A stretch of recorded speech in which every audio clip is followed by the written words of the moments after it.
Welcome to the Banker Lamp. Please enjoy the video. You start by confirming the target drive holds at least the used space of your Mac. Once connected, erase it as apps for modern Mac OS or Mac OS extended for older systems so formats match.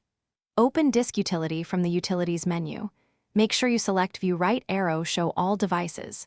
You do this because matching formats prevents permissions and boot issues once Disk Utility is ready. Keep both source and target visible and proceed to the cloning action.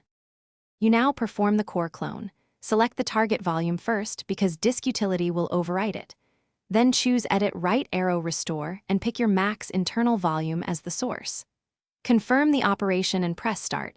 Disk Utility will copy files, file system metadata, and boot records so the target can become bootable. Make sure to watch the progress bar and any errors. If File Vault is enabled, decrypt first or clone from recovery to avoid permission conflicts. Once the restore completes, you should verify the clone immediately.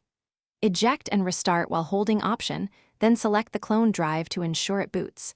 This confirms a usable system. Next, run Disk Utility First Aid on the clone to check integrity and compare key folders to confirm files copied.